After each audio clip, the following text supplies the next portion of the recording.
আল্লাহ রাব্বুল আলামিন জান্নাতের মধ্যে অনেক দরজা ফিটিং করে রাখছে, অনেক দরজা প্রস্তুত করে রাখছেন।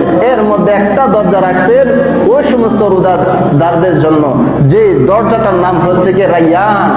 সেই রায়্যান দরজা দিয়ে ওই সমস্ত রোজাদাররা প্রবেশ করবে।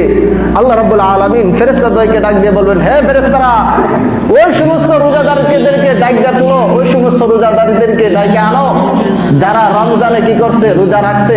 তখন যে সমস্ত রোজাদার রমজানেরকে কদর করছে, রমজানের রোজা রাখছে, ওই সমস্ত রোজাদার দাঁড়াইবে। তখন আল্লাহ রাব্বুল আলামিন বলবেন, হে ফেরেশতারা, তাদেরকে লইয়া যাও, ওই যে জান্নাতের মধ্যে রায়্যান নামক একটি দরজা আছে, সেই সব দরজা দিয়ে তাদেরকে বলো প্রবেশ করতে। তখন ওই সমস্ত রোজাদার যারা আছে, যারা রমজানের রোজা পালন করেছে, রমজানের সিয়াম সাধনা পালন করেছে, তখন ওই সমস্ত রোজাদাররা সেই রায়্যান নামক দরজা দিয়ে প্রবেশ করবে। অতঃপর যখন এই রায়্যান নামক দরজা দিয়ে ওই সমস্ত রোজাদাররা প্রবেশ করা শেষ হয়ে যাবে, তখন আল্লাহ পাক রব্বুল আলামিন বলবেন, হে ফেরেশতারা, এই গেটটার মধ্যে তালা লাগায়া দাও, যেন এই গেট দিয়ে আর কেউ প্রবেশ না করতে পারে। সুবহানাল্লাহ।